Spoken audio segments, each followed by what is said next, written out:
Hey everyone. I'm going to read chapter 4 of Matilda, and if there's a little bit of extra time, I'll read chapter 5.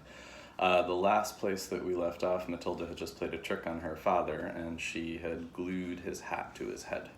So we'll find out what happens in chapter 4 right now. It's called The Ghost. There was a comparative calm in the Wormwood household for about a week after the superglue episode. The experience had clearly chastened Mr. Wormwood, and he seemed temporarily to have lost his taste for boasting and bullying. Then suddenly he struck again. Perhaps he had a bad day at the garage and had not sold enough crummy second-hand cars. There are many things that make a man irritable when he arrives home from work in the evening, and a sensible wife will usually notice the storm signals and will leave him alone until he simmers down.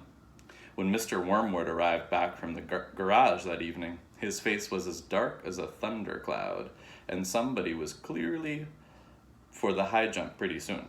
His wife recognized the signs immediately and made herself scarce. He then strode into the living room. Matilda happened to be curled up in an armchair on the corner, totally absorbed in a book. Mr. Wormwood switched on the television. The screen lit up. The program blared. Mr. Wormwood glared at Matilda. She hadn't moved. She had somehow trained herself by now to block her ears to the ghastly sound of the dreaded box. She kept right on reading, and for some reason, this infuriated the father. Perhaps his anger was intensified because he saw her getting pleasure from something that was beyond his reach. "Don't you ever stop reading," he snapped at her. "Oh, hello, Daddy," she said pleasantly. "Did you have a good day?" "What is this trash?" he said, snatching the book from her hands.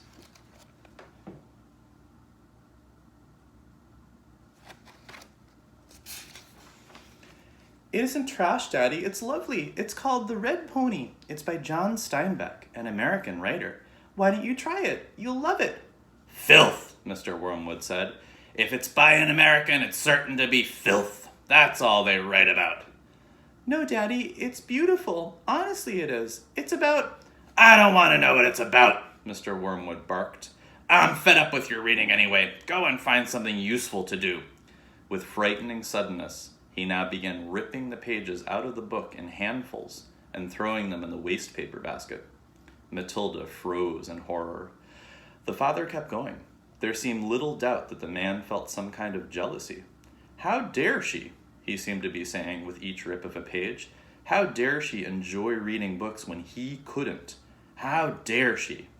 "That's a library book," Matilda cried. "It doesn't belong to me. I have to return it to Mrs. Phelps." "Then you'll have to buy another one, won't you?" the father said, still tearing out pages. "You'll have to save your pocket money until there's enough in the kitty to buy a new one for your precious Mrs. Phelps, won't you?" With that, he dropped the now empty covers of the book into the basket and marched out of the room, leaving the telly blaring. Most children in Matilda's place would have burst into floods of tears. She didn't do this. She sat there very still and white and thoughtful. She seemed to know that neither crying nor sulking ever got anyone anywhere. The only sensible thing to do when you're attacked is, as Napoleon once said, to counter-attack. Matilda's wonderfully subtle mind was already at work, devising yet another suitable punishment for the poisonous parent. The plan was now beginning to hatch in her mind, dependent, however, upon whether or not Fred's parrot was really as good a talker as Fred made out. And here's her father ripping the pages from the book. Fred was a friend of Matilda's. He was a small boy of 6 who lived just around the corner from her, and for days he had been going on about this great talking parrot that his father had given him. So the following afternoon, as soon as Mrs. Wormwood had departed in her car for another session of bingo, Matilda set out for Fred's house to investigate. She knocked on his door and asked if he would be kind enough to show her the famous bird. Fred was delighted and led her up to his bedroom, where a truly magnificent blue and yellow parrot sat in a tall cage. "There it is," Fred said. "Its name is Chopper." "Make it talk," Matilda said. "You can't make it talk," Fred said. "You have to be patient. It'll talk when it feels like it." They hung around, waiting. Suddenly, the parrot said, "Hello, hello, hello." It was exactly like a human voice. Matilda said, "That's amazing. What else can it say?" Rattle my bones, the parrot said, giving a wonderful imitation of a spooky voice. Rattle my bones. He's always saying that, Fred told her. What else can he say? Matilda asked. That's about it, Fred said, but it's pretty marvelous, don't you think? It's fabulous, Matilda said. Will you lend him to me just for one night? No, Fred said, certainly not. I'll give you all my next week's pocket money, Matilda said. That was different. Fred thought about it for a few seconds. All right then, he said, if you promise to return him tomorrow. Matilda staggered back to her own empty house, carrying the tall cage in both hands. There was a large fireplace in the dining room, and she now set about wedging the cage up the chimney and out of sight. This wasn't so easy, but she managed it in the end.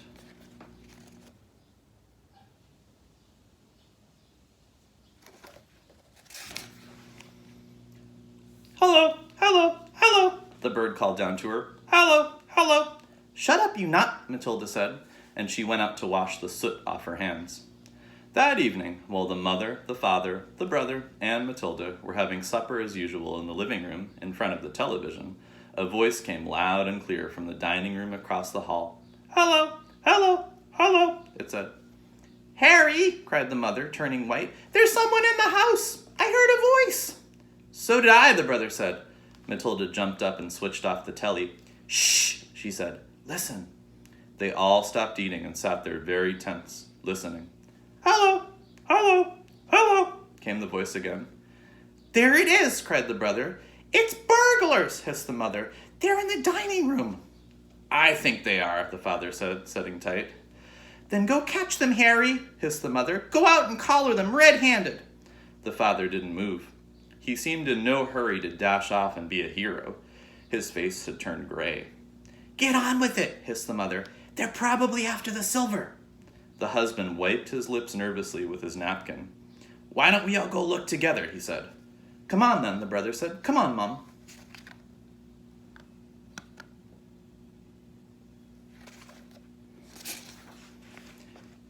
They're definitely in the dining room, Matilda whispered. I'm sure they are. The mother grabbed a poker from the fireplace.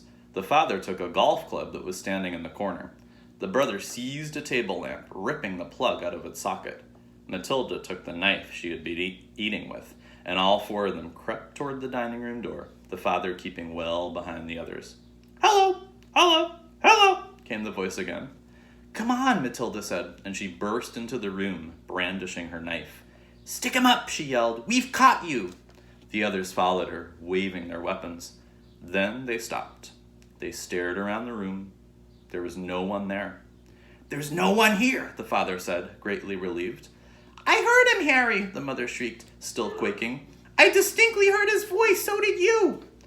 I'm certain I heard him, Matilda cried. He's in here somewhere. She began searching behind the sofa and behind the curtains. Then came the voice once again, soft and spooky this time. Rattle my bones, it said. Rattle my bones.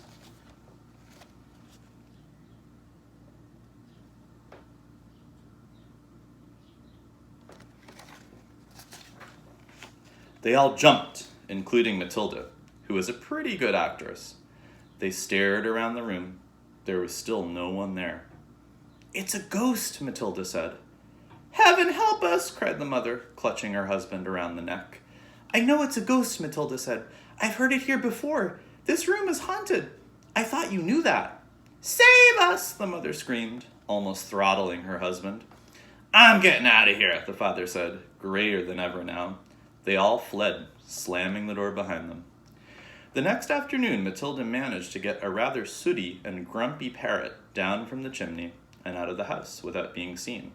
She carried it through the back door and ran all the way to Fred's house. Did it behave itself? Fred asked her.